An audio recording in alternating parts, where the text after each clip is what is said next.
Good morning, friends and foes. This is Back of the Cereal Box, the pop culture podcast that celebrates the fun of the Saturdays of our youth. I am your host, the prophet of pop culture, John Pica. You can call me Johnny. And this morning, I'm so excited. We're going to talk about one of my all-time favorite Saturday morning cartoon superheroes, the Hanna-Barbera classic, Space Ghost. And we are going to do that right after this from the Murdering Crows.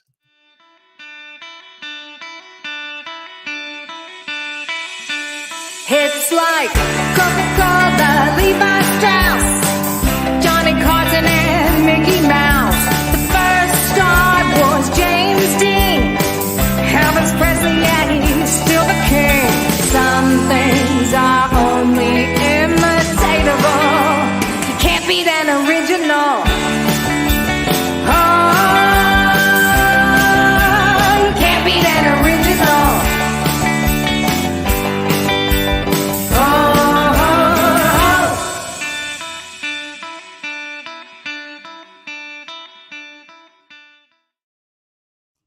Thank you very much to the Murdering Crows, our good friends, for that awesome theme song. You can get their album, Four Bad Crows, at Amazon, iTunes, Google, or anywhere you buy music. And of course, we want to thank our Cereal Box super friends, Cade Hawkins, Eli Cash, Cindy Kep, Sharice Collins, Dave Mattingly, and they keep this show running smoothly with a donation and subscription at buymeacoffee.com/cerealboxpod. If you want your name in lights, you can contribute as well and get on the list. Can you dig that? I knew that you could. Well, ladies and gentlemen, boys and girls, children of all ages, we are here this morning on Back of the Cereal Box to talk about Space Ghost. I'm so excited about this. So excited.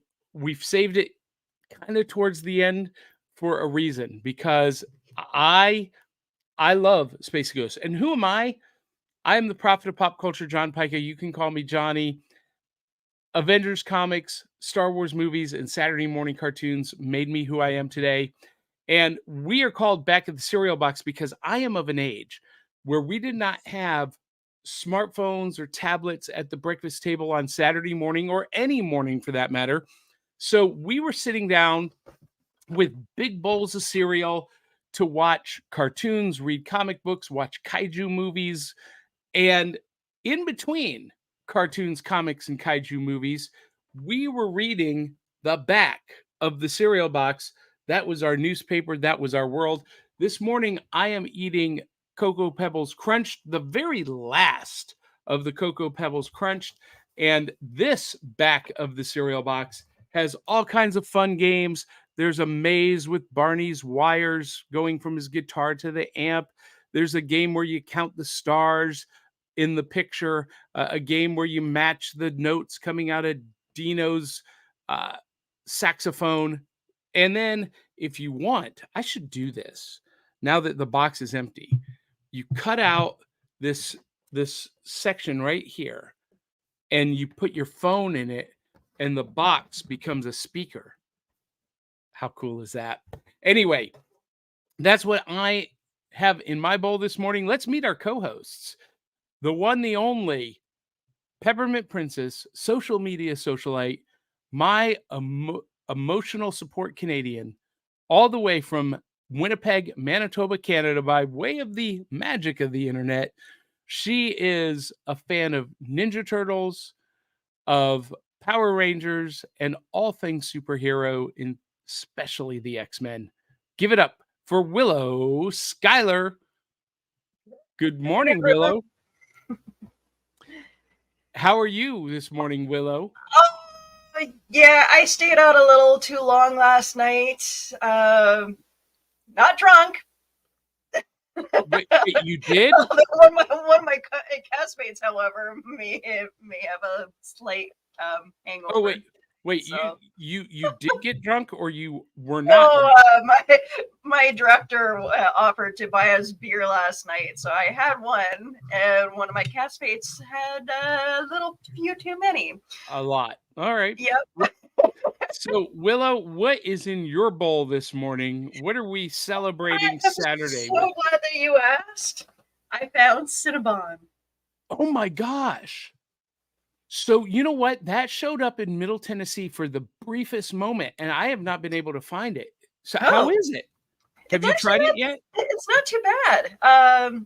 It. I was expecting it to be a lot sweeter, but I'm glad it's not. So it definitely has like it kind of reminds me of cinnamon toast crunch, but in little shapes of cinnamon, like little cinnamon buns. I love that. I love that. Well, let's welcome in our third co-host, all the way from Columbia, Tennessee, coming to us from a secret bunker in Columbia, Tennessee. She is a fantastic cosplayer, photographer, and all-around comic book geek fan. She is the one, the only, Aubrey Cavett. Good morning, Aubrey. Morning, everyone. How are you? We are doing great. And just when I thought that Aubrey couldn't look any prettier, look at her. Look at how beautiful she is this morning. It's all the magic of the lighting, I swear. That is fantastic. Well, Aubrey, what is in your bowl? Ooh, okay. So I was really excited about this, guys, because, I'm not a huge cereal fan all the time as much as I used to be. As we get older, we have to be a little wiser, a little more picky. Look what I found. Ooh, What is this? Somebody tell me what happened to the world and why this man, this lovely ginger, I just happen to be, and, I'm just saying, what is he thinking? Does he not know that we have a huge weakness for chocolate? I mean, oh my God. Okay, so s'mores is one of my favorite flavors. I've never tried this. And I made sure that nobody got to the box this time because somebody got to my Fruity Pebbles last time before I got to try it. And there wasn't much to try. This time, we're going to put it straight into the bowl. If you want to do a close up, Yeah, let's people have do not that. Okay, seen this wait, cereal. hold on. What's in Aubrey's bowl? Here we go, Aubrey. You've got the chocolate Lucky Charms s'mores. Oh, wait a minute. There's actual. What is that?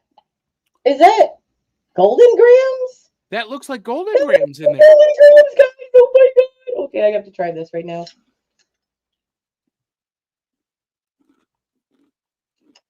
It's Golden Grams. This is amazing. I think I might be in trouble now, guys. I usually don't eat this much cereal, but this is really, really good. Okay, and look on the back. Check it out. Oh, look at this. So, Willow, that looks like a back of the cereal box for Cryptid Crunch. Some Ooh, yeah. campfire stories. Is that a unicorn hiding behind the tree? Mm-hmm. I love that. Oh my gosh. And it's trying to roast its marshmallow. It's singular marshmallow on its horn. Yep. No, right there. I see. Yeah, you see him. Okay, so I have a confession to make. I am not a fan of Lucky Charms. Because But you like Golden Grams. I love Golden Grams. And I love chocolate cereal. I mean, I'm eating the Cocoa Pebbles crunched right now, which, by the way, I'm going to give you guys a warning. The Pebbles crunched Cocoa Pebbles taste really good. It smells awful.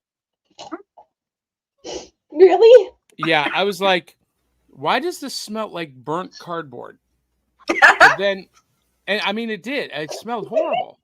But then, once it's in the milk and on the tongue, it's delicious. I have a confession to make. And I really don't care if the audience hates me for it. I'm going to say ahead of time, I was the kid who always picked out the marshmallows. Mm-hmm. Because you loved them or because you hated them? I was also the kid that separated my food. Yeah, that's just weird. But no, did you take the marshmallows out because you loved them or hated them? Well, it was kind of funny. I liked the texture of the way they melted, separate from the cereal. So I put all the marshmallows in my mouth, and then I sipped like a whole spoon of just milk. I'm fairly certain all of us did that. Really? Okay. Johnny You're not said I the was only weird one. Okay. Well, I am really super excited because I'm not a Lucky Charms fan, but I am a chocolate cereal fan. So, and I'm a Golden Grams fan. And I used to hate marshmallows in cereal because when I was a kid, Aubrey, you'll remember this. The marshmallows started really chalky. And it, they had Like to really get really saturated. chalky. Yeah. And they've Yep. changed them now and they're not like that. Yeah. So I might like that Lucky Charms s'mores. I'm gonna go find that because I need something new. I'm out of the new stuff. So it's pretty good. I have to say, I love Golden Graham. So check it out, guys. Yeah. So for those of you who are in the audience and you're like, why are these people eating cereal on the air? Well, that's part of the Saturday morning experience when we were growing up. It is Saturday morning when we do this show live. And here's how this show works.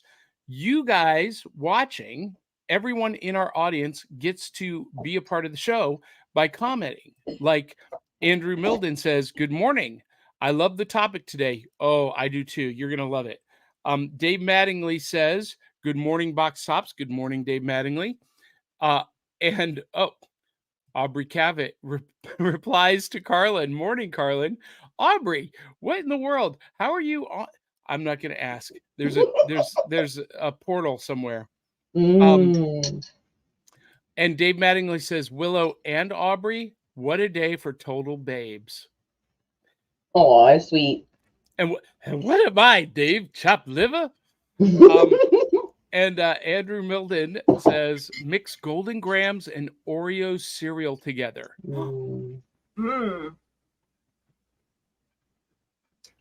Might have to do that. Good. Oh my gosh. This isn't far off from it, guys. Yeah, I'm going to try it. I'm going to try it. So that's how this show works. You guys can comment, and I want to know, for everyone in our audience, what is in your bowl this morning? Comment with that. And Dave Mattingly says, what a day for chopped liver. Anyway, so we poured the cereal. The next thing that we did when we were kids, everyone knows, we reached into the cereal box to dig out the prize. This is one of our audience's favorite sections, and it's called New Loot. And New Loot is brought to you this morning by the Tales of the Decoverse series, available on Amazon, Barnes & Noble, wherever you get books. And you guys, so my collecting has been very scarce in the last couple of months because I've been producing a live theater show. And as Willow and I were talking about it before going on air, producing live theater can be very expensive. So I've not been able to get out and get a whole lot. My budget has been like minuscule. But this week I went to Ollie's. They have good stuff sometimes. Yeah. Check this out. From Ollie's, I got... What? Ooh. Yeah, so check this out. This is an action figure line that I am obsessed with. It's the Marvel Legends Retro series, and with the Kenner stamp. So they're made, Aubrey, like Kenner Star Wars figures from the 70s, but with Marvel characters. That's so cool. So just limited articulation, head, shoulders, and waist, legs. But they're very similar to the 1970s line from Mego called Pocket Heroes. And the Pocket Heroes, Green Goblin was the best. And so you'll never believe how much this was at Ollie's on clearance. Oh, no, wait. $2.99. Wow. This normally retails for $10. $2.99 at Ollie's. Now, I will tell you, I never saw this at like Target or Walmart. It never hit big box retail that I'm aware of. And but I found it at Ollie's. But that's not all. Wait, there's more. Mm-hmm. So I love Marvel Legends and Star Wars Black figures. That is my jam. And that's what I collect. And this one has been on the list to get for 2 years. Oh. For 2 years, but I couldn't justify the $25 price tag.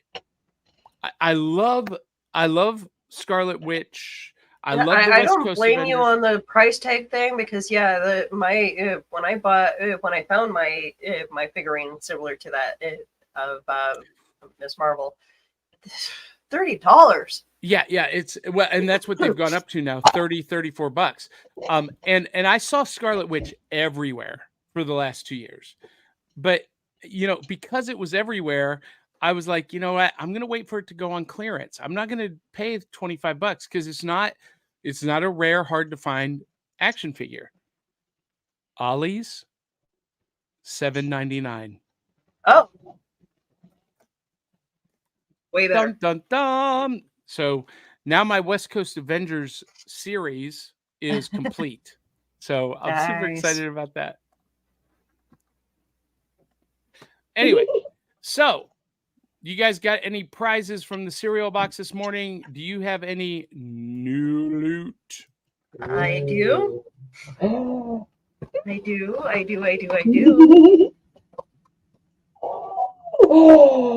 Is that Elvira? Yes. I love Elvira. Okay, so I'm trying very hard not to collect any pop figures, but they keep releasing an Elvira pop figure like every year, and That's amazing. this is the third one that I have so far. So, What style would you call that? Glow in the dark? She black light, so I'm gonna have to find myself a little black light to put her under.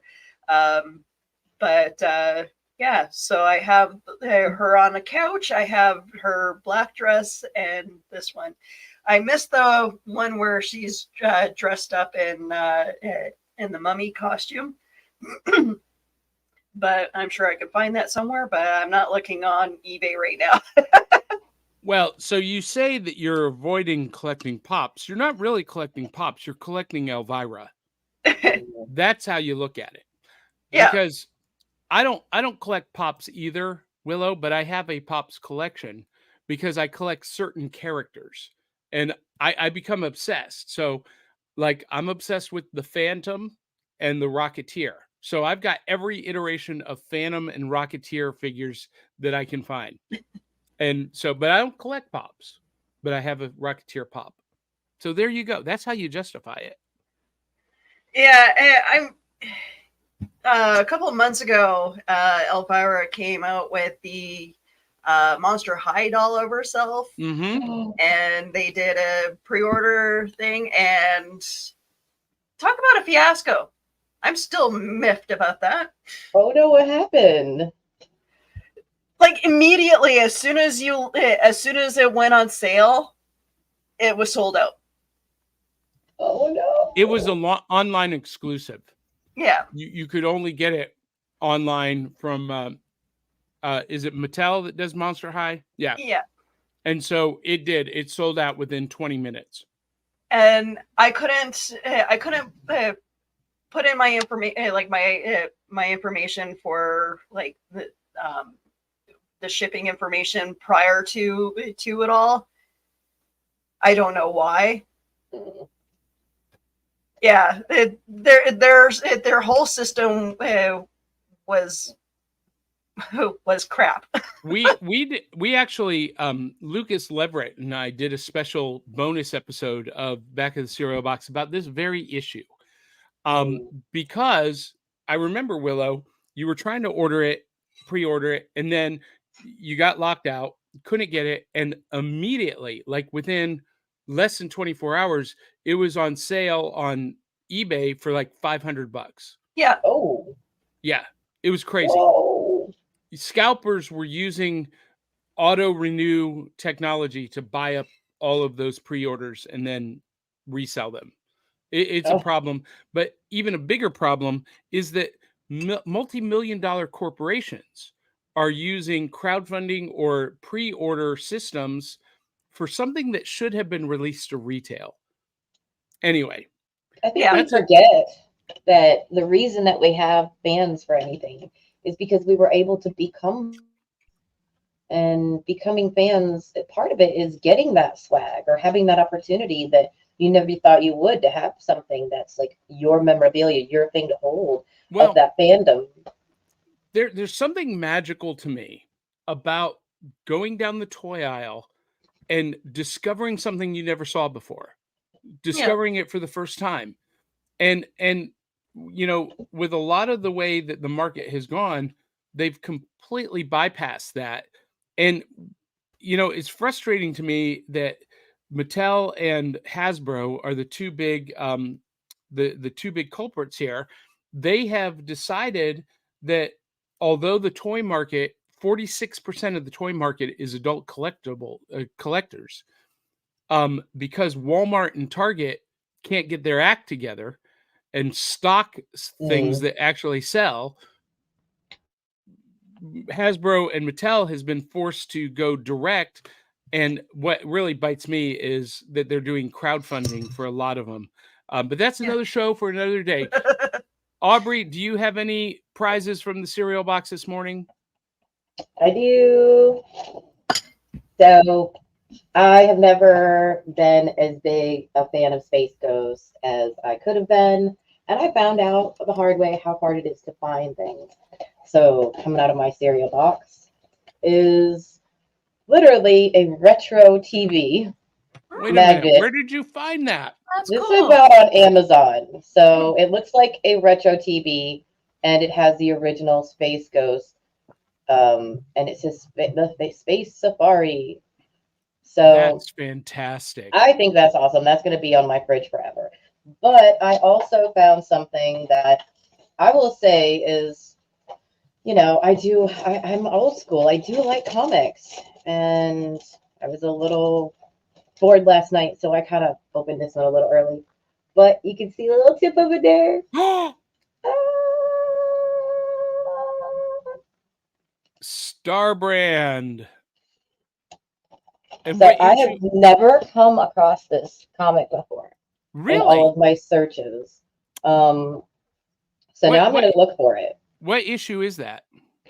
So this is issue, what's it, September 9th. And it also says Higgins and Wyack after Kirby, if you look right here at the very Yeah, top. so that's a classic Kirby illustration that they redid, but it doesn't say what issue on the front. I think, is that 9? Yes, yeah, it's Or 9. is it? Issue number Okay. 9. So you are not familiar with Star Brand or the new No, universe? no. Okay. Tell us a little bit about this, Johnny.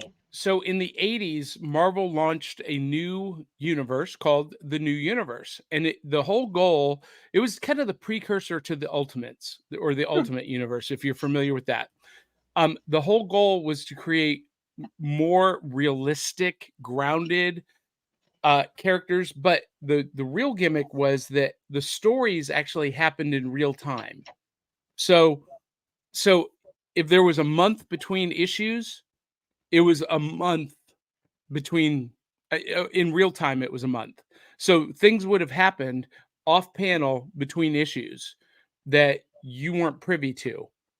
Um, That's cool. it was kind of a cool idea. And Starbrand was the Superman of that line. All The right. star brand is an energy entity that bonds with a host and gives the host immeasurable power, but it burns out the host. It will eventually kill the host. Oh my god. Okay, so I'm an anime fan, and this sounds like one of my like old care. Okay, I'm so into this now. Well, so a couple of years ago, maybe 5 years ago, it may be longer than that. I lose track of time. Jonathan Hickman, on his run of Avengers, they did a new Secret Wars where they merged all of the Marvel universes, the Ultimates universe, the new universe with Marvel 616, and they brought Starbrand into the mainstream Marvel universe. And it was a boy at the time, joined the Avengers, and the Starbrand has become kind of a mainstay of the Avengers over the last 10 years, coming in and out of the team with each new host. So there you go. That's pretty cool. I'm kind of into it now.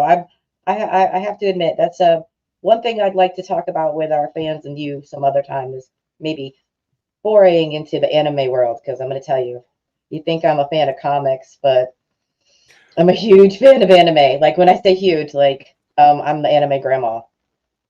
I love it. Well, here's the good thing about those new universe books. Hmm. They're dirt cheap Oh, okay. because they didn't sell well. And so you can pick them up for like $1 each, or I found the collected edition of Psyforce. Psyforce was so cool. These 5 psychics. It was basically the precursor to Captain Planet. Think of it that way. These 5 people with psychic abilities, each different. A telepathic, telekinetic, a empath, precognitive. They merge together to form the Psy-Hawk, which Ooh. was this entity that had all of their powers combined, and it was very cool. Psyforce, you can get that whole collection for like $5. Then someone needs to go out and do that. I'm telling you guys, because even if even if you're not as big a fan of the characters, the retro advertisements. Again, I'm that kind of a fan. Like we have a big conspiracy going on right now with the changing of the M&Ms. Come on, guys. Check Wait, out so the what- old retro M&Ms. Chocolate fun for everyone. Do you see that? All inclusive, everyone, everyone. So I don't know what the controversy is. What's the controversy with M&Ms? Well, they changed the green M&M because she was too sexy. What? Look at the original green M&M, guys. Wait If a we wait a really have minute. a problem with that M&M looks completely naked already. I mean, Wait, if we're wait, going to talk about public nudity. The green. Oh my gosh, the green M&M was too sexy. I just heard about this, so it's a silliness. But anyway, I mean, yeah. Come on, guys. who's like These don't looking even at? look like they have a gender. Can we just say this? Everyone looks the same. Okay? They all look like M&Ms. The anti-woke people went a little nuts over the All right, fact that all right. We're not going to get into the politics of it. No. We're going to look at the comics of it. Check this out, man. Oh my gosh, you Wedding guys! of the Wow. year. That was the event of the year that year, and Saga number 22 and 21. Look at that. yeah, that's when most people agree that Spider-Man, the whole title, the whole storyline took a nosedive after he actually got married to Mary Jane. And we're talking about, Well, She-Hulk coming out.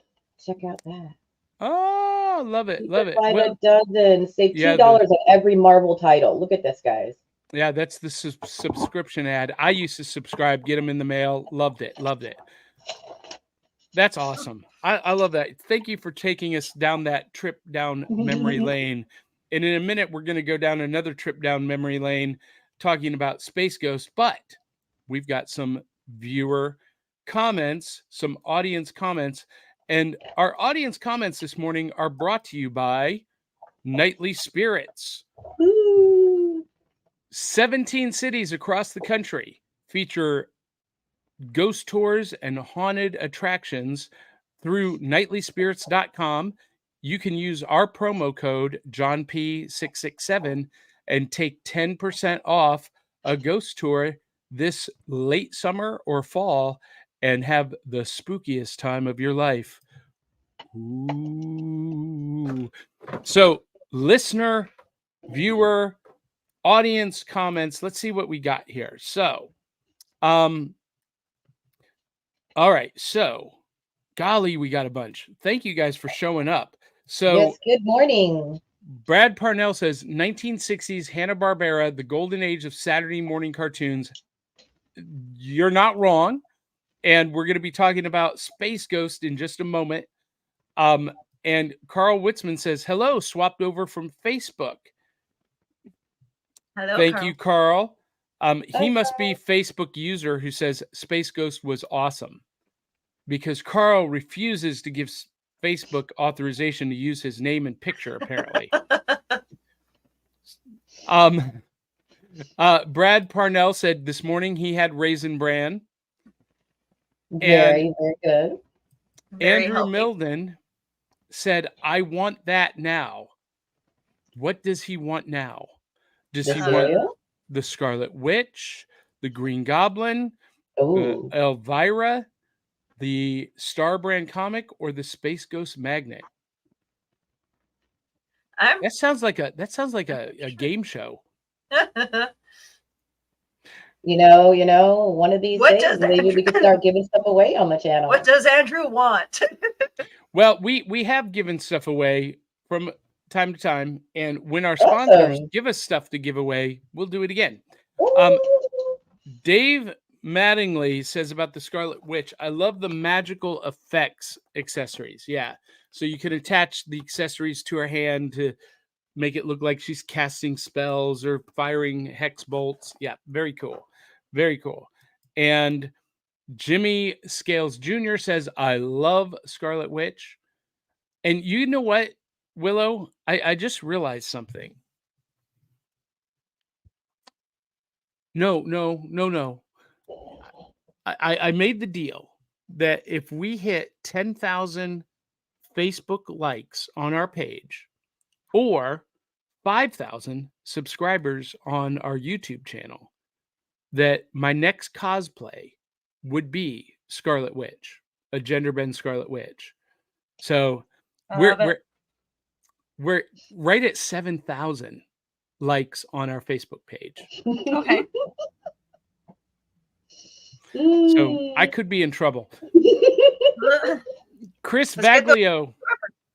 Yeah, Chris Vaglio says, morning, everyone. Chris Vaglio is the awesome super host of the Chris and Amanda Song Swap Showdown. Every Monday morning, they go live like we do on Saturday, but they talk about songs that both they think the other host is not heard. And they rate the songs on a scale of 1 to 5 records. So Ooh, I like that. Yeah, it's pretty cool. Facebook user says, Saturday trip to Ollie's. Thanks, says my wallet. You're welcome. Chris Vaglio says, did you see the new black hole figures? I saw them announced. Our sponsor, Entertainment Earth, has them, but I haven't gotten them. Willow, did you ever see The Black Hole, the Disney movie from the 80s? No. Aubrey, did you ever see it? No, it is the most depressing movie ever made. Everyone dies. Not what I was expecting you to say. Spoiler alert, everyone dies. Oh, no wonder. Yeah. Chris Vaglio says, I like that rationale. I think talking about collecting the pops, Willow. You're not collecting pops, you're collecting Elvira. So there you go. Dave Mattingly says, I once tried to get into a convention of 3,000 people that sold out in 11 seconds. Whoa. San Diego? That could be LibertyCon. Oh. LibertyCon Yes, San Diego is a lot bigger than 3,000. Yeah, LibertyCon is a Tennessee convention in Chattanooga.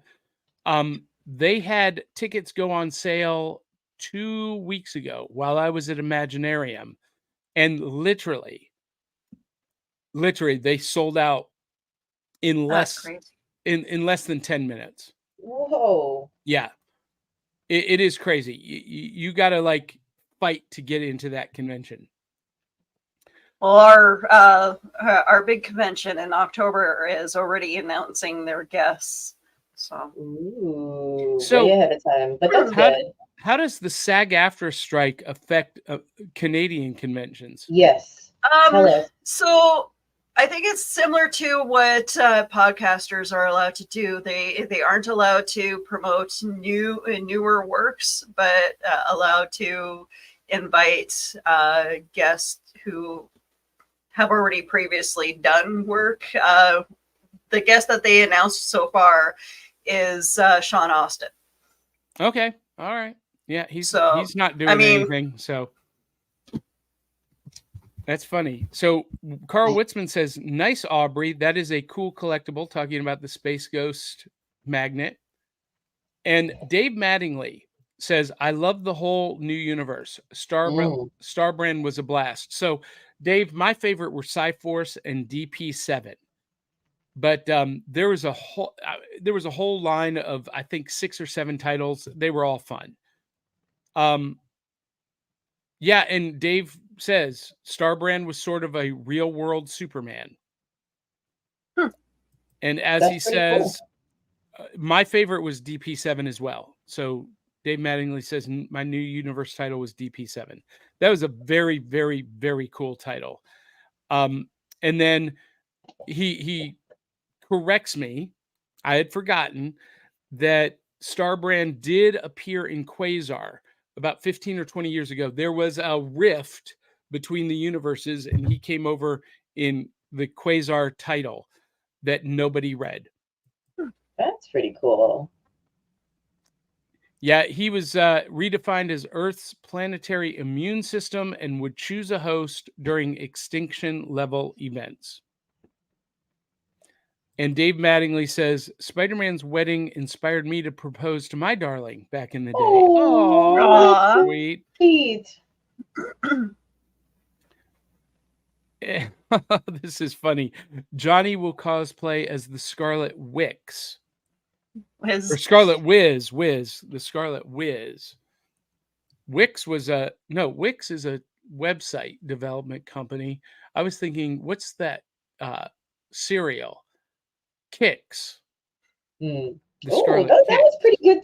Have you had that cereal? How long has it been? It's been a long, long, long time. Kids, people with kids, they have Kix a lot. Yep. And Chris Vaglio says Scarlet Witch rules, and he reiterates Chris and Amanda's Song Swap Showdown. It's really, really cool. Wow. So, and he says, "Wow, that was fast." That I acknowledge that. All right. So, Dave Mattingly says about his wife, "Tomorrow would have been our 35th anniversary. Sadly, he lost his wife about 2 years ago." We love you, Dave. Anyway, that's all of our comments. So we are going to take a deep dive into Saturday Morning 101. And Willow, we are getting to the end of this series. Here's what we have done. For those of you who are just joining us, over the last, 10 weeks, we have taken a look, remembered, and kind of dissected what we consider the Saturday morning essentials to understand the Gen X Saturday morning experience. And Willow, I know you're early I'm millennial. kind of in the middle. It seems like nobody can really make up their minds whether or not I'm part of Gen X or When were you born? 82. Yeah, you're Gen X. Anyone born up to 85 is considered Gen X. You're just late Gen X. So love that. So we put out a poll, Aubrey, on our Facebook channels, and hey, what do you consider the essentials of Saturday morning? And so that's what we've been covering the last 10 weeks, and with a few that I added because people had forgotten about them, like the Croft shows and a few others. But one that kept coming up along with Johnny Quest was Space Ghost. And Space Ghost was a Hanna-Barbera superhero created by Toth. Is it Bill Toth? Where did it go? Alex Toth. Alex Toth. Oh my gosh, that was bad. Created by Alex Toth, who is the same guy who created the visual models for Johnny Quest. Mm-hmm. So, Space Ghost is a spacefaring superhero with kind of adaptable powers. I mean, his main powers are the powers of flight, invisibility, and he can shoot solar rays from his gauntlets.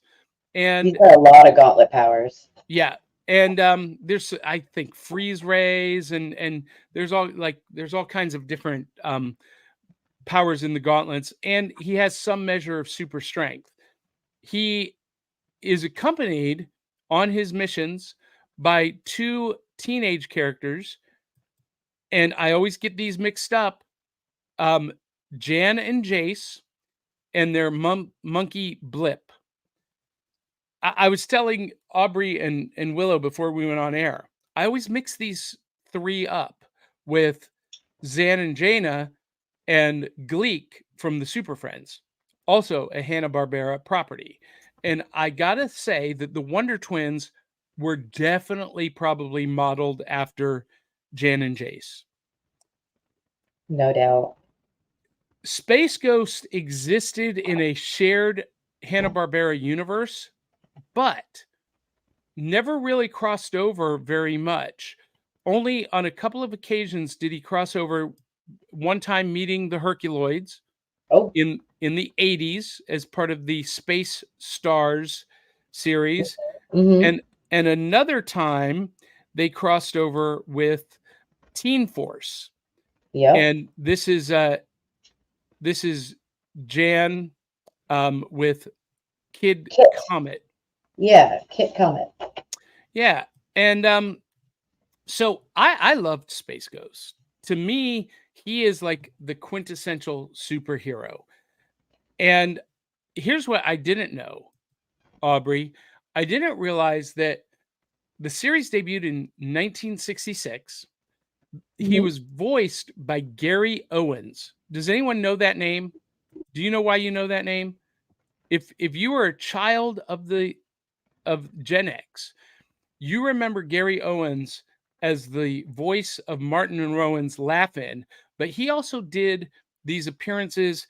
Do you remember The Great Space Coaster? Yes. The TV show The Great Space Coaster. He did the voice of Gary Gnu. And Gary Gnu, he would always have only one headphone on, and he would hold it. No good news is good news. And that was his kind of trademark. That was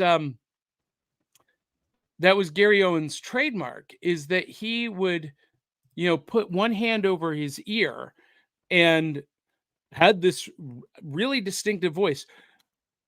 And it was perfect for Space Ghost. This really big voice, and no, I can't do it, but but he was perfect for Space Ghost, and he voiced Space Ghost in the first iteration of the series.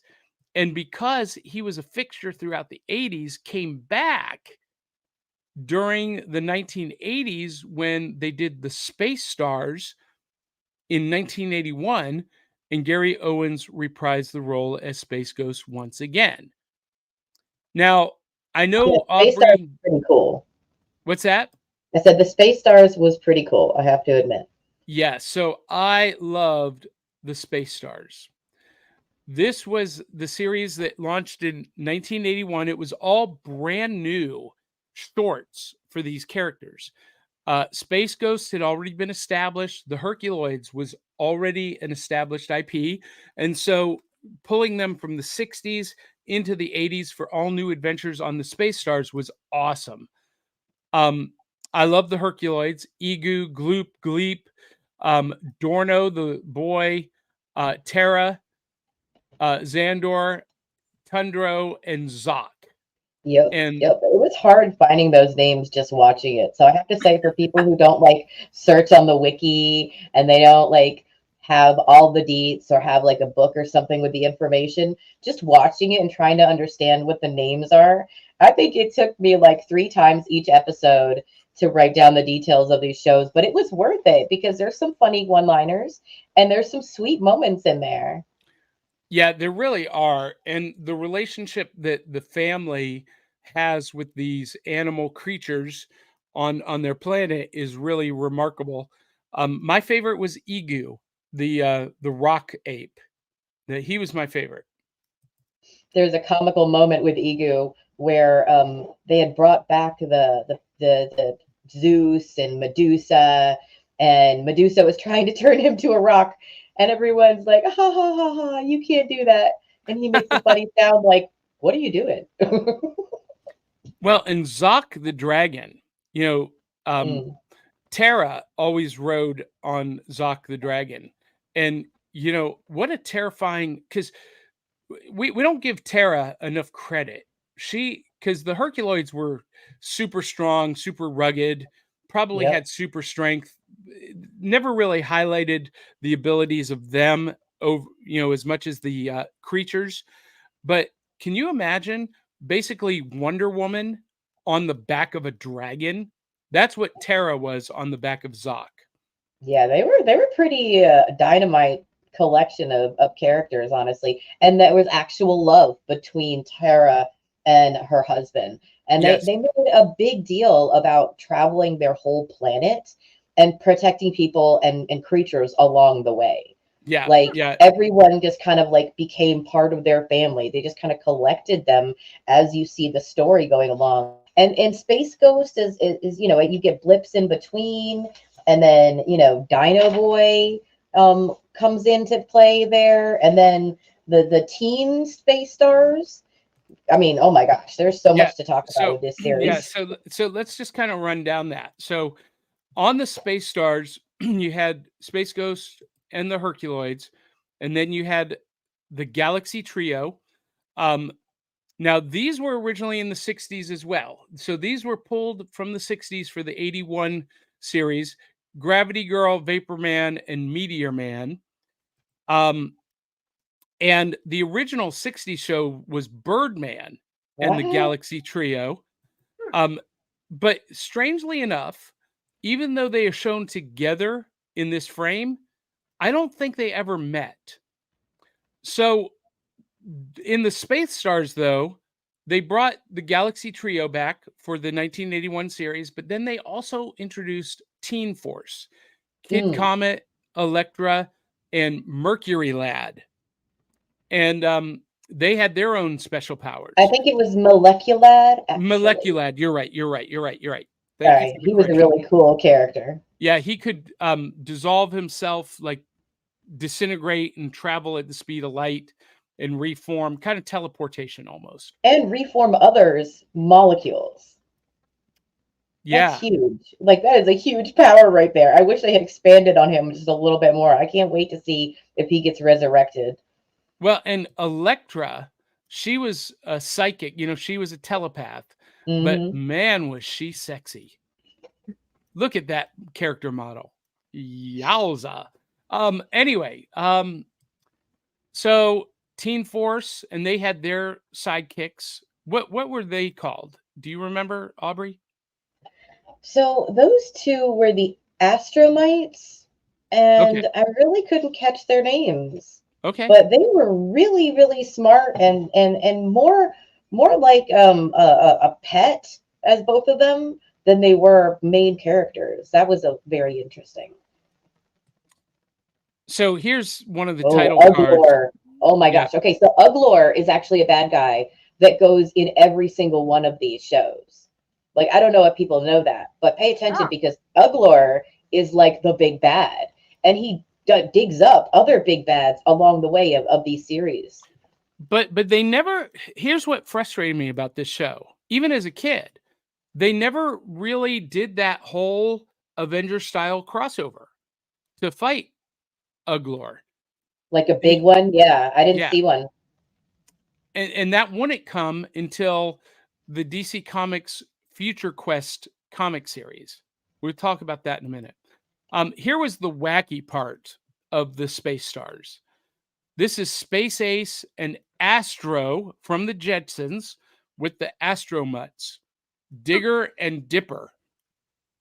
And if Space Ace looks remarkably like Burt Reynolds, it was intentional. Okay, good. I'm glad I wasn't the only one who thought that. Because when this series was out, Burt Reynolds was the biggest He movie was. star of the day. He was really, really big then. But here's what I think is hilarious.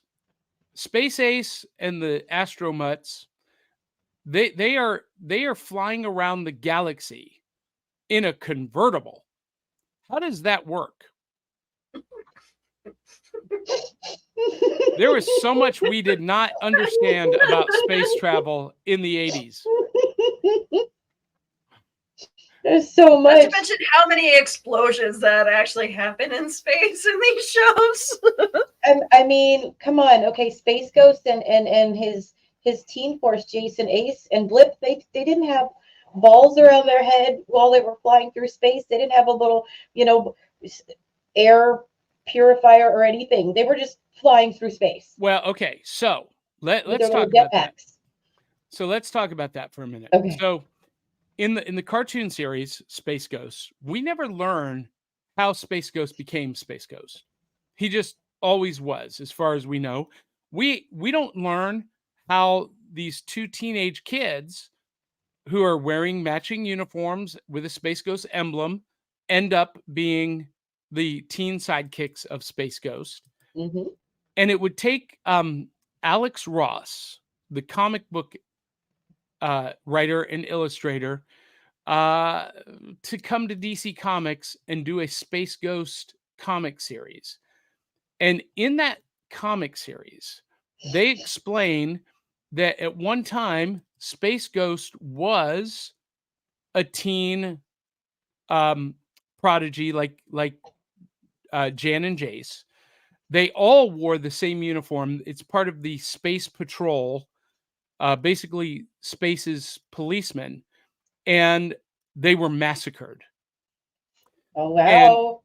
And Space Ghost got his powers because they all wear the same armbands, the same energy bands, but Mhm. Space Ghost got powers because one of them, I don't know, exploded or he was caught in radiation. I'll have to go back and read it, but he was the survivor of the massacre, and the only other two survivors were Jan and Jace. He rescued them from the rubble, and that's how they came to work with him. It was kind of a dark origin story. Oh yeah, But it is a lot grungier, this series, than people realize, like in the background. So they came from Interspace Police. That's yes, the one thing I found was Interspace Police. So they Yeah. all came from there. yes. That's cool. So Dave Mattingly is wrong when he says, "I assume Space Ghost got his powers by being bitten by a radioactive ghost in Yeah. space." Yeah. Sorry, Dave. Mm-mm. Not in this case, unfortunately. So I will say, if there are fans of the sounds, I'm going to pop in and say that if you like watching these old ones in the Herculoid, because I am a Scooby-Doo fan, did you know that the old Scooby-Doo sounds are Bronto? Or what? Bronto, the in yeah. Herculoid, not in Herculoid. I'm sorry, that was my bad. I was so deep diving Dino into Boy. here. Dino Boy. Dino Boy. So Dino Boy is the other thing Space Ghost was a part of. Yeah. So Tell that me about 60, that. yeah, that 60s show was originally Space Boy or Space Ghost and Dino Boy. But Mhm. again, they never met. They never met. They never crossed over. Dino Boy had Bronto and Ugg, the caveman, and was in a prehistoric world. Space Ghost was in a futuristic space. Now, were they in the same shared universe? Could Dino Boy just been on a Earth-like planet that was still in its, Jurassic development period, like the Herculoids? Could be. We never know. So We never Dino Boy learned. is in a place called the Lost Valley, and he actually just gets parachuted from a crashing plane into this place. Like, but this place is totally different than anything out there. And Bronto, like I was saying, Bronto is this little Brontosaurus pup that he decides to make a friend with. And Ugg is a caveman who decides to save him from a saber-toothed tiger when he first gets there. And they become like buddies. And Ugg is a super strong caveman, like Super Hulk strong. level strength. And the reason he's called Ugg, Willow, do you know? It's because Not a that's all clue. he says. Uh, Ugg, Ugg, Ugg, Ugg. I mean, he does talk. He does. I mean, he he's does basically talk. Groot.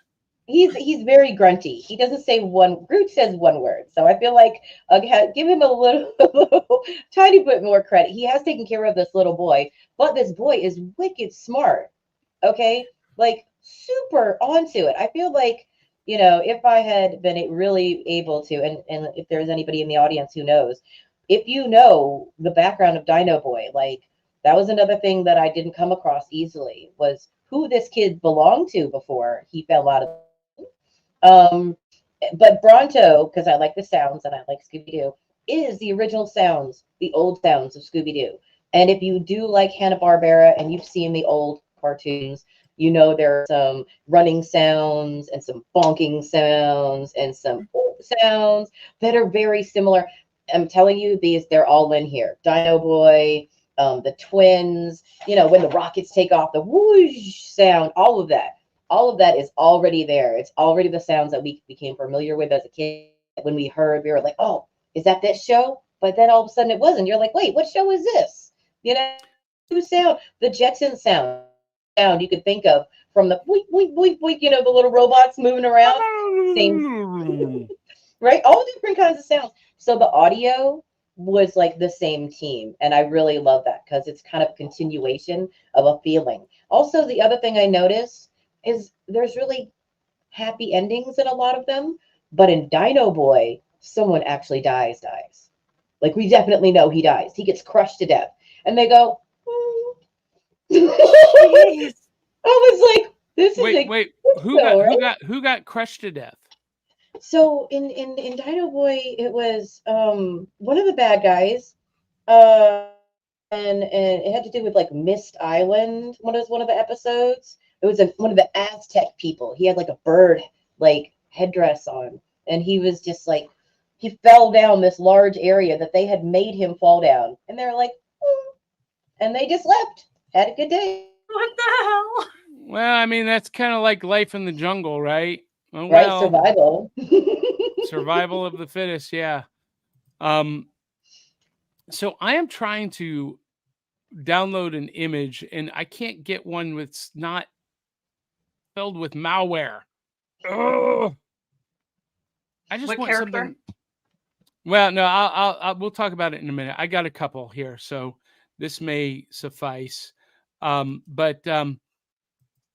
the other character that was part of this whole shared universe, there was Mightor, who was another caveman who had a magic club that transformed him into like a Superman caveman.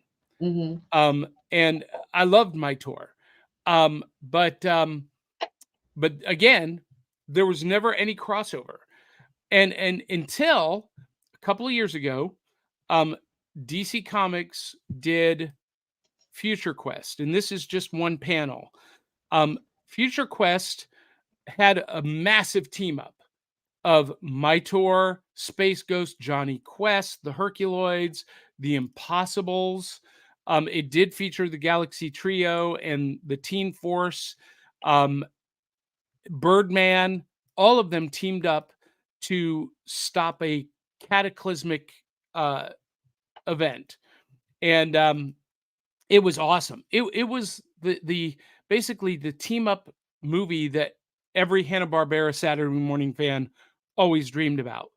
The only bad thing was they should have included Scooby and the Gang and the Blue Falcon, because the Blue Falcon was part of that whole 1980s Hanna-Barbera superhero universe.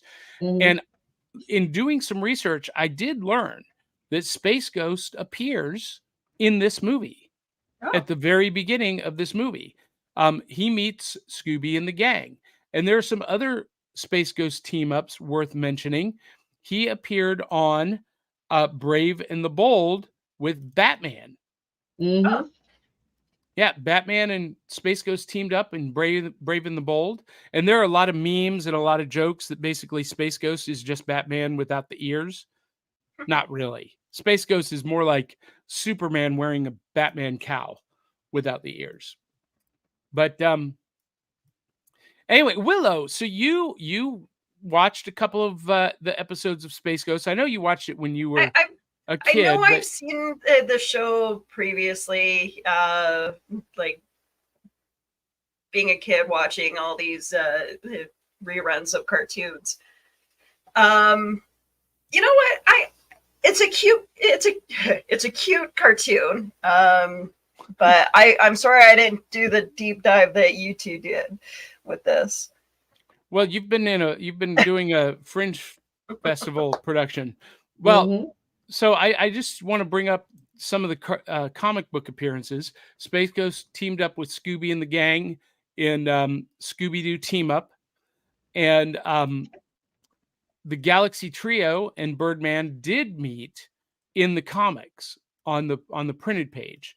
So there's that. Now here Aubrey, is the really frustrating thing to me: the absolute lack of Hanna-Barbera Saturday morning superhero merchandise and action figures. There was a Space Ghost action figure produced. I've never seen it in the wild. I've looked because I would love to have this on my shelf. There was a Space Ghost Mego Ooh. produced. This is recent. The 8-inch Mego with the cloth costumes that you can remove. And there was a Mezco Space Ghost figure produced. Again, I've never seen any of these in the wild. So if anyone has a lead on some Space Ghost action figures, I'll Yeah. next time I keep an go eye out. to Toys R Us, I'll keep my eye out. Again, Now- I'm sorry. I'm mentioning a toy store that you guys missed. no, that's okay. That's okay. I feel I like would be Willow needs amazed. to take us on a trip, like live, so we can Oh. like remember. Now, I had some images saved, but they wouldn't load, of some of the Space Ghost villains. So, can we just talk about the villains? Because a lot of them came back for Space Ghost Coast to Coast, the talk show that I tried to stay away from that one completely, so I didn't muddle them together Oh, because it's it's- very confusing. it's hysterical. But we had Zorak, who was Mhm. a race of insectoids called Docarians from the planet Dakar. And The voice Zorak, is really good. he becomes Space Ghost's co-host on Coast I to know, Coast. that's so weird. That's the only thing I know about that show. And then you had the lizard slavers, who were a race of reptilian humanoids that capture humans and sell them as slaves. Can we just talk about that in the 1960s? Right, I had that on my book. Like, it's still to this day a purveying thing that they put in there. Yeah. Yeah. And we had Brack, the feline alien and space pirate. And Brack was also on Space Ghost Coast to Coast. And then Moltar, the creator of the Magma Men, and he came back on Space Ghost Coast to Coast. He was the one that basically wore the what do you call it? The welding helmet and the big jumpsuit. It looked like he was going down into the sewers to weld connections. Willow's like, I don't remember any of this. I I'm sorry if I seem a little spacey today, but yeah. Okay, I have to say Black Widow. Okay, the Black Widow bad character. Come on, I can't for the life of me remember. So half asleep, guys. I'm going on 4 hours. I'm not gonna lie. Um, but you guys know the movie Emperor's New Groove? Yeah. Yes. You remember the bad guy? What's her name? Yzma? Like Yzma. Thank you. Black Widow sounds like her. She looks like her. She's got the turban. She's got the gaunt face. She's got like, I'm telling you, look at Black Widow. She emanates Yzma. Like if they didn't like, if they're not sisters, I don't know what's going on in the universe, because if they look identical, different outfits, same like ideas of villainy. It's really interesting, the similarities. I'm sure that Yzma was inspired by the Black Widow, who was later renamed Spider-Woman, and who probably you'll never see again because Spider-Woman is now trademarked by Marvel Comics.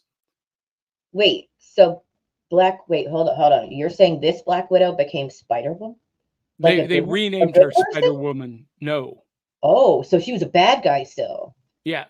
But because Marvel released Black Widow as a character, they renamed this Black Widow Spider-Woman, and then later the whole kerfluffle with Filmation and Marvel over Web Woman and Marvel securing the trademark to Spider-Woman, I'm willing to bet that Hanna-Barbera never secured a trademark for their Black Widow or Spider-Woman. Because when's the last time you heard of her? That's true. That's very true. I can't believe that I didn't know that there was another. Now I kind of want to make a list of all of the female Spider characters. Well, it's gonna be a long list. It's gonna be a long list. So I want to give our audience some cool homework. So here are the other appearances of Space Ghost. This is a long list.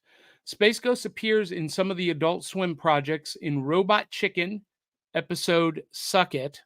Space Ghost was seen as a member of the Adult Swim Council alongside Peter Griffin from Family Guy and Master Shake from Aqua Teen Hunger Force.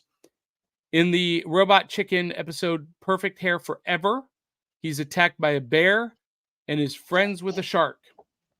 Space Ghost appeared in 3 episodes of The Brack Show, of course. Space Ghost and Zorak make cameos in Aqua Teen Hunger Force. Never knew that. Now I'm going to go watch Aqua Teen Hunger Force. And that Space Ghost is killed by a missile that Meatwad launches. This was Space Ghost's only film appearance, because that was a movie. That was a movie film for theaters. Okay. But then he appeared in Space Jam: A New Legacy in 2021. He was seen in C-Lab 2021 episode The Predator, where Captain Murphy changes channels along with other Adult Swim shows such as The Brack Show, and so he's seen on the TV. Space Ghost makes a non-speaking cameo in Fantastic Max, the episode The Big Sleep, along with the Great Gazoo and George Jetson. How odd. What is that again?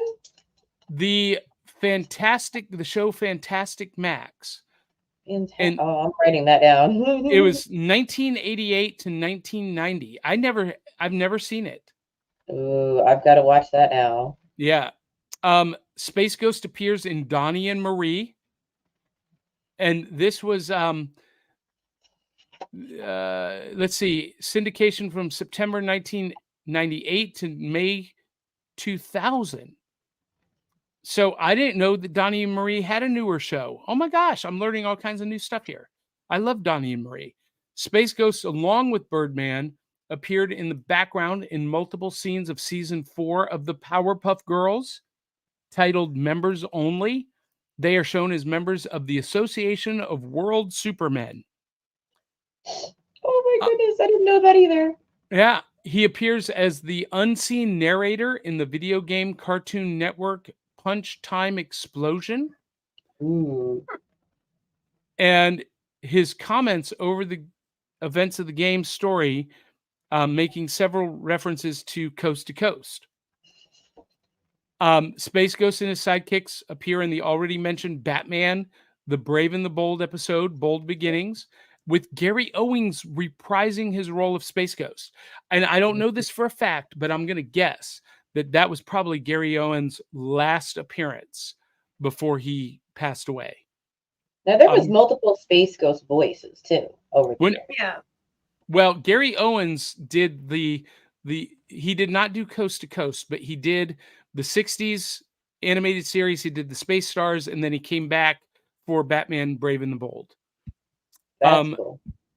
Space Ghost appeared in the Mad TV segment called Paramorgan, and he was voiced by Tom Kane. Tom Kane may be familiar to you guys because he did the voice of Yoda and Admiral Yazel in the Clone Wars. Ooh, nice. Yeah, Space Ghost appeared in the beginning and several pictures in Hanna-Barbera's convention in Scooby-Doo Mask of the Blue Phantom. I mentioned that. Space Ghost and Blip appeared in the Wacky Races episode, The Whack Stuff. I remember the wacky races. Those were good. Yeah. And then, as we mentioned, Space Jam: A New Legacy. Space Ghost appeared in the Jellystone episode, Bleep. He was riding around in his Phantom Cruiser when a spaceship containing Bleep and his hot sauce irradiated clones that were created by Cindy Bear crashed into Space Ghost's Phantom Cruiser, much to his annoyance. So Jellystone, I don't remember the show. This was on HBO Max, July 29th, 2021. So this was kind of like an Adult Swim show for HBO Max. I did not know about this. I'm going to have to go find that. And then, of course, his own show, Space Ghost Coast to Coast. But in the 10th episode of the CW's Flash first season, titled Revenge of the Rogues, at timestamp 12 minutes and 6 seconds, you see Space Ghost Coast to Coast. So there you go. And to answer your question, Aubrey, the voice actors were Gary Owens from 1966, 1982, and 2011. So Space Ghost, Space Stars, and Batman Brave and the Bold. George Lowe from 1994 to present. So he did Space Ghost Coast to Coast, Cartoon Planet, Brack Show, all of them. Andy Merrill did Space Ghost 1995 to 1999 on Space Ghost Coast to Coast. So that's the voice of people a lot of people know too. Well, so George Lowe also did Space Ghost Coast to Coast. So there were two different ones. Tom Kane in Mad, Michael Berger, 2018 Wacky Races, and Paul F. Tompkins, 2022 in Jellystone. But the three main actors are Gary Owens, George Lowe, and Andy Merrill. So there you go. Oh, good to know. So he didn't make an appearance in Harvey Birdman. For some reason, I thought he did. No. That's the frustrating thing, is that there's all this opportunity for crossover and cross-pollination, and they just never do it. I don't know what the deal is with Hanna-Barbera. It's a Warner Brothers thing. Mm-hmm. Well, two more details about the Herculoids before we move on from them completely. Okay. So I don't know if anybody remembers the show very well, but if you did like it, the Herculoids live on the planet Quasar, which is mentioned throughout comic books in the universe of comic books multiple times. So you take that into consideration. And the fact that they are supposedly, the time they're coming to us, 1,000 years in the future. Okay? So people like to try to line up timelines with all of the, Barberas and everything like that. The other thing is that 1,000 to 500 years. It was a little bit foggy, the details in the episode, so get back to me if anybody knows. But there was an ancient people that lived on this planet that had this huge settlement. And you won't ever believe, guys, what they were. They were wiped out. This whole planet was wiped out by allergies. A whole existence of people wiped out by a trumpet flower, a pink trumpet flower, before the Herculoids lived there. This whole So Barbie pollen. Yep. Barbie pollen. It took them out, the whole intellectual race. And then, now we've got the Herculoids. So I love how you say intellectual race. We're allergic to everything. It wouldn't surprise me to be taken out by a pink flower. they literally came back to the planet in one of the episodes, and the leader, the father, he just decided to just blow the top of one at them, and they just were like, ah! They just got in their ship and ran. Now, you guys, we have a lot of comments, and leave it to Brad Parnell, who is always on deck to kind of steer Johnny in the right direction when he gets something wrong. Because I don't remember this, and I didn't find any reference to these episodes in our research, because I didn't watch every episode. I didn't have time to watch every episode, but I watched some of my favorites. But Brad Parnell says, in episode 19 and 20 of the original 1966 Space Ghost series, had cameos from the Mighty Mightor, Moby Dick, the whale. There was a whole series, Willow, about Moby Dick, the white whale, and his teenage sidekick, the Herculoids, and Shazam. Shazam was the genie. Those are my favorite. I don't remember those. So you know what I'm doing after this show? As Johnny recuperates from heat exhaustion, I'm going to be watching those episodes because I don't remember them. And Brad Parnell says you can get a Space Ghost figure in the Funko sodas. I will be on the hunt for that.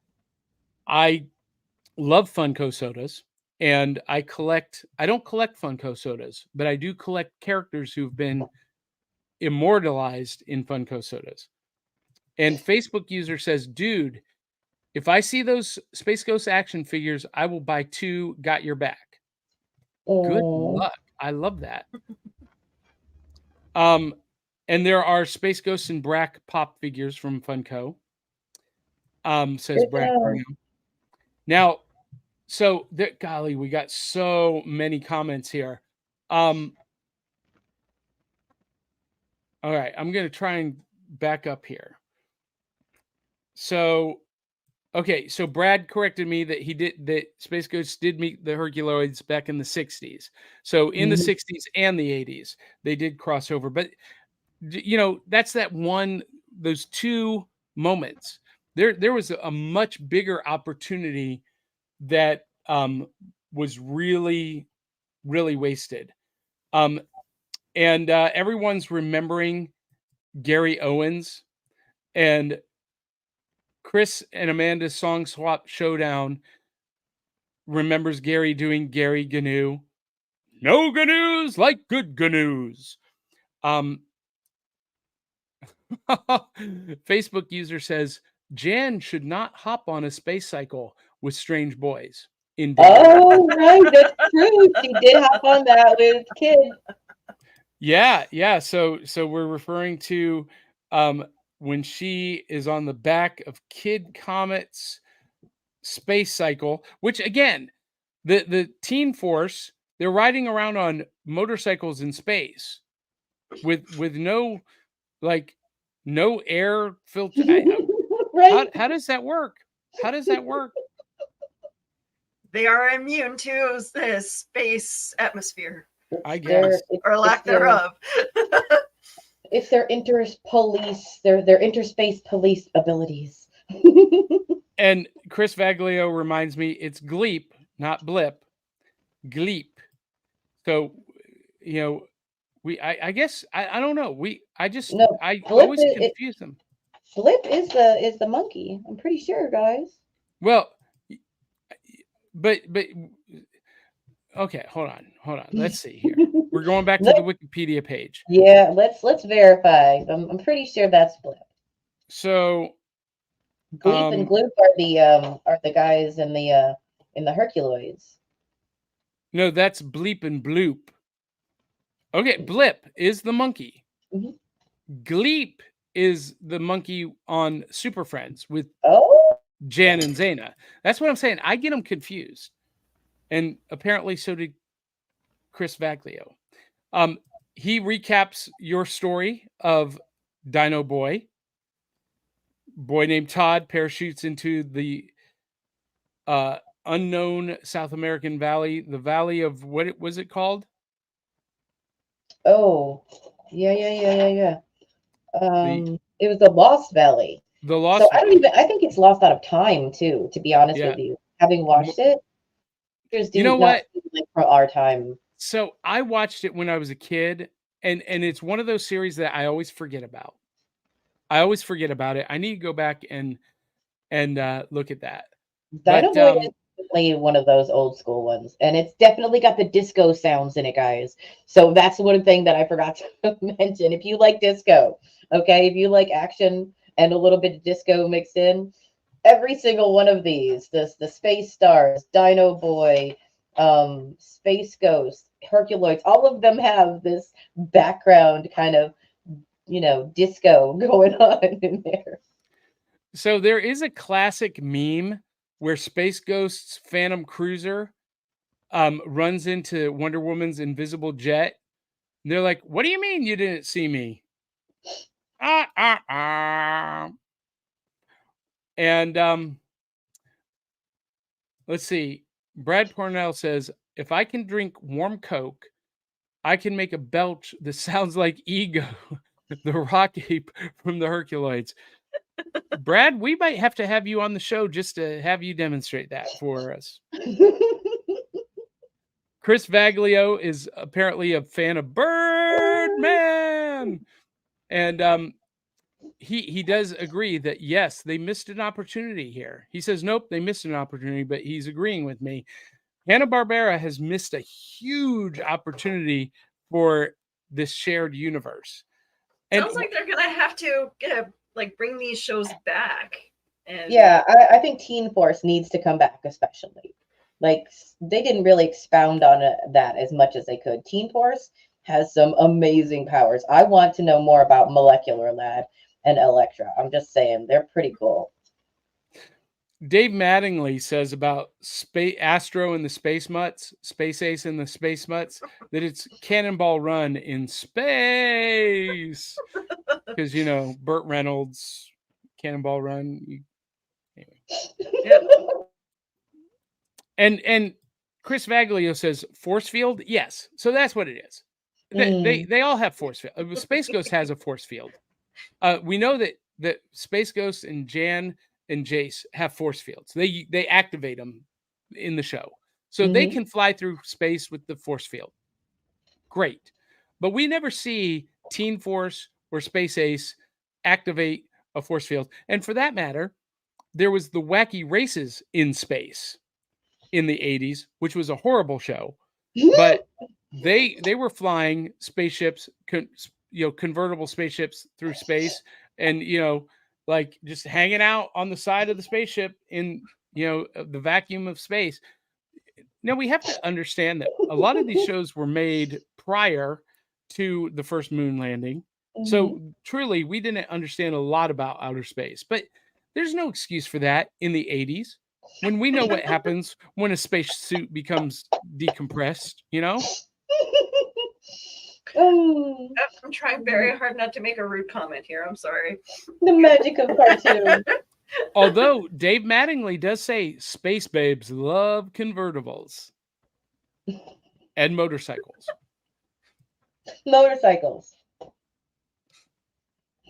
And Chris Vaglio says maybe they can breathe by using the force.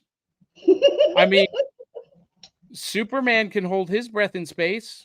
and maybe they Mm. have the same ability, says Chris Vaglio of Chris and Amanda's Song Swap Showdown. You know, Chris, you're not helping. Okay, but if they're not from our planet, I assume that they can breathe out in space because, well, maybe that they're just different entities. I don't know. I will So- say, if you like robots, real quick, the robots that purvey in almost every episode look disturbingly the same. Slight variations. Their arms are like kind of long and have rounded joints, and their heads are kind of dome, and their bodies are like little silver canisters. I mean, I like Doctor Who, so if you know what I'm talking about, then you'll understand why that one little thing moving around kind of creeps me out a little bit. So Brad Not much Parnell better. adds, I can't speak for Hanna-Barbera shows, but DC's Legion of Superheroes had invisible trans suits that they used in Ooh. space, which were an excuse for the writers and Ooh. artists to ignore that they were in space. You know what? I'm going there with you. And Brad Parnell mentioned two that I just kind of briefly mentioned in the Future Quest. He says, my favorites of all of those old Hanna-Barbera shows was Frankenstein Jr. and The Impossibles. So Frankenstein Jr. was this giant robot controlled by this young boy. You know, I don't know why they called him Frankenstein. I don't know why they called him a junior, but they did. And he was really epic. He appeared in Future Quest. And The Impossibles was these three, they were kind of loosely based on the Monkees. They were a rock band, a pop rock band that had double lives as superheroes. So they would travel across the country doing their concert tour, and in every city they came to, they encountered some kind of criminal element. And there was Multi-Man, Coil Man, and Water. What did they call him? Aquaman, not Aquaman. There was a water character. He could change into water. Coil Man turned into coils, and Multi-Man created multiple versions of himself. And every episode ended with them doing a concert performance. I'm gonna have to write this one down too. I've never heard of I it. feel like I have a vague memory of seeing this. I'm The sure Impossibles were really cool. I really loved The Impossibles, but I don't, until Future Quest, they were in the series Future Quest. I don't know that I would have considered them part of the shared universe. So here you can see Coil Man in the background, just above the car hood. Multi-Man is actually driving the car, and you see three of him in the car, and he used a shield. And then this is the water character, Aqua. I don't know what they called him. Someone look that up real quick. Help me out. That's going to drive me Looks crazy. like a woman. Fluid Man. Fluid Man is what they called him. God, you know what? I don't Really? like that. I don't like that name. I don't like the word fluid. It's like the word moist. Yeah, I'm not a fan. That's why I've forgotten it. That's why I locked it out of my head. Because I know they called Multi-Man. They just nicknamed him Multi. That's what, and Coil Man, they would call him Coily. What would they call Fluid Man? Fluey?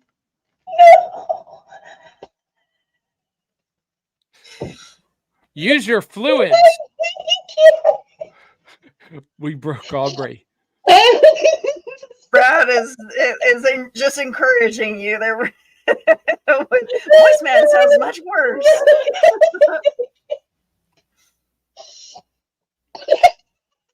Yep. Moist man. Do you have a towelette? Sorry, guys. Oh, I mean, what is Fluid Man gonna do? Dump his fluids all over the floor? Willow's All like right. questioning all of her life choices right now. We may not be back next Saturday, but Don't get mad at us. It's not our fault. We didn't write them. so many Zentron, innuendos, so little time.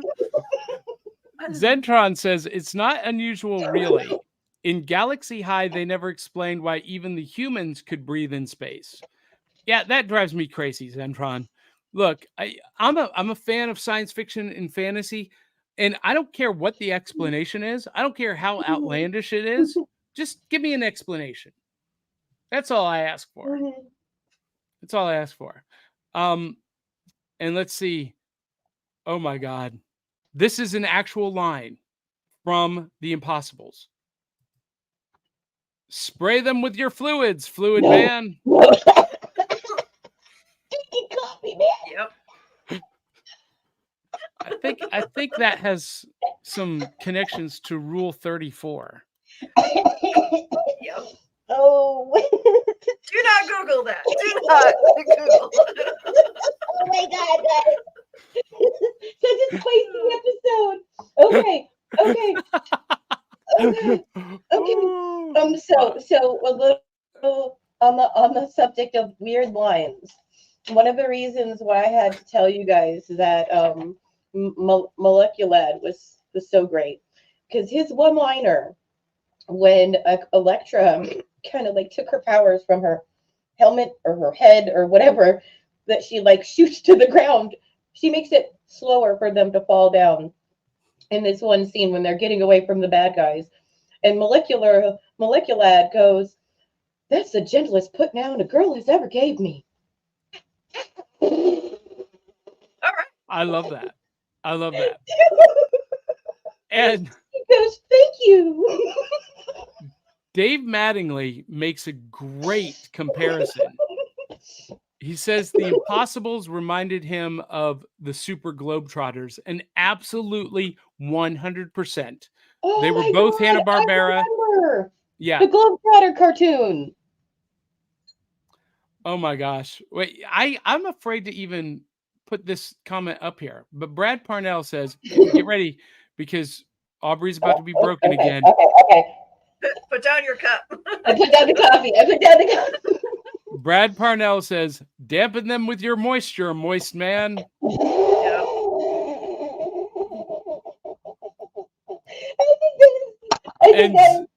And Zentron says, yeah, the innuendos with Fluid Man can get a little sticky. Oh my God, no, please. All right, Yep. ladies and gentlemen, thank you for tuning in to the final episode of Back of the Cereal Box.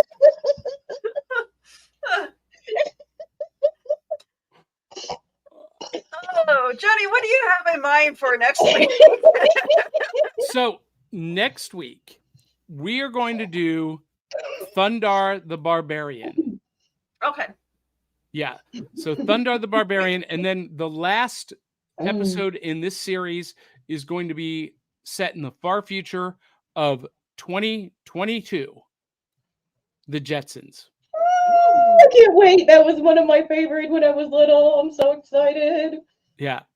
So we're gonna talk about the Jetsons in the last episode of the series, and then the next series we're gonna do is we're gonna take a deep dive into some Godzilla, kaiju, big stompy robots Saturday afternoon matinee movies. Okay. Oh no, I have to watch some Godzilla films. Are you a Godzilla fan, Willow? I enjoy them. Yeah. So it was, you know what? I watched the. I actually have pictures of when they showed the couple of those films on TV back in the 80s. So it's. Well, I'm going to give you a heads up. Pluto TV has a Godzilla channel for free, and it is called Godzilla. A lot of the movies are on demand on Pluto and Tubi for free. And I know that's a big deal for all of us right now. Free. If it's free, it is for me.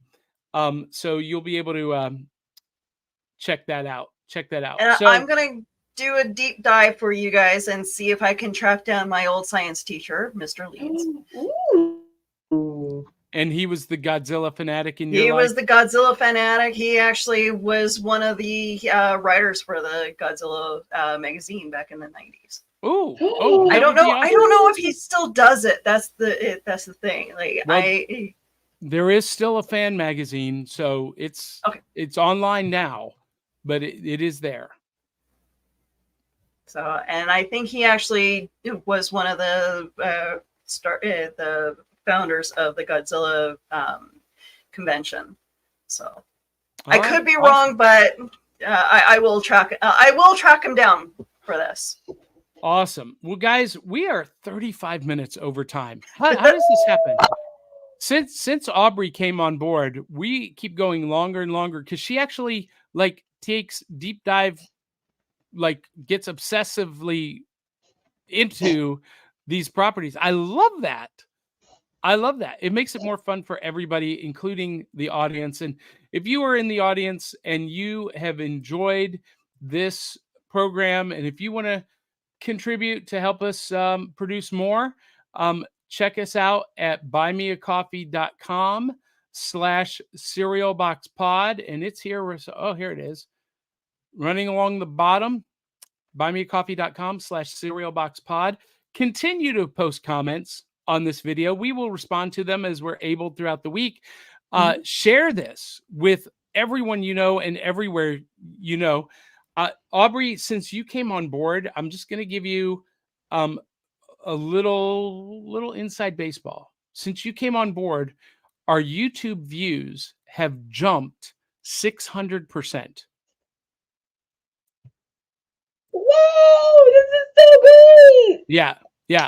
So anyway, Everybody loves a redhead. They're not wrong. You're not wrong, Willow. And you can listen to this episode on audio if that's your jam. iTunes, Spotify, iHeartRadio, Amazon, Google, all of the podcast audio platforms. Watch us on Facebook and YouTube. And if you like the show, contribute. Aubrey, what are you doing next Saturday?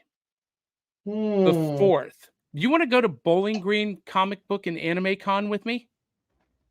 I kind of like that idea. Let's talk. Willow, you got one more performance tonight of Tonight La La is our Lunacy? last performance. Yeah. So yeah, I'm excited. So we'll see what happens with, La La Lunacy if she gets her in Winnipeg Right there at the All About Theater. today at 1 p.m. That's fantastic. Next Saturday is the Bowling Green Comic and Anime Show. And cool. we got some cool celebrity guests who are going to be joining us there. I don't know what Matt Lintz is going to be able to talk about because he's from Ms. Marvel and there's a actor strike going on, but he's going to be there. And then the very next weekend, August 12th and August 19th, I return to the Palace Theater as Johnny Beyond in Beyond Smoke and Mirrors.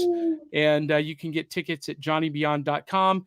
And just so that you guys know, if you are active duty, military, police, firefighter, first responder, you and your entire family get in free. That was so cool you did that, Johnny. Yeah. So we want to honor you guys, and that's our gift to you. I Willow, want to see some video on your magic tricks there, Johnny. well, so the video of the first show is available to our Patreon subscribers. If you go to johnnybeyond.com in my little Krylon here, you can become a Patreon member there and get exclusive access to all of the live performances. But yeah, that's a Patreon exclusive. So Aubrey, where can people follow, find, and support you? You can find me on Instagram at DawningEvenK. That's primarily where I am. you have any questions about crafting, geekdom, I do tarot, and I do face painting for public events and cosplaying. That's fantastic. And Miss Willow, you're everywhere online, but where can people find you? Well, if I'm not photographing or recording any video for the local theater or conventions, I am online making silly videos for TikTok, Facebook, and Instagram. That's fantastic. And as I mentioned before, you can follow and find and support us at backofthecerealbox.fun or my website, johnnybeyond.com. But this show is found at backofthecerealbox.fun. So with that, everyone, I want to leave us with a shout out to two of our sponsors, Comic Books for Kids and Pokeballs by Crayley. And so we'll let these sign us out. Until the next time, love you, mean it. We'll catch you on the back of the cereal box. Check this out. Comic Books for Kids provides comic books to kids in hospitals and cancer centers across the U.S. It's a place where we can all work together to make sure every child has a comic book. 100% of all proceeds go towards the kids. It's about making a difference, and while they're in the hospital, allowing them to fly like a superhero, battle dragons, or rescue teddy bears. We are in every state in the country and now support over 160 hospitals. Every month, we add more. Visit cb4k.org.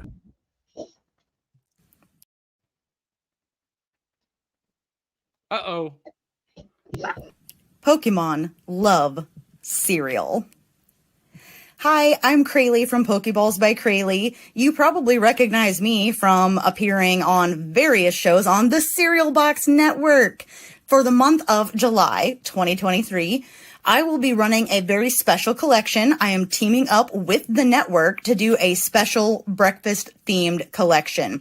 So go to CrayleyVaness.com, and featured right there on my store page is the breakfast collection, because Pokemon love breakfast. Most of them love it as much as Pikachu likes that ketchup bottle. You know what I'm talking about. So again, that's CrayleyVanest.com, or you can hit the link in the description wherever you're finding this video. All right. Goodbye, everyone. Have a great week. We'll catch you on the back of the cereal box. Love you, mean it.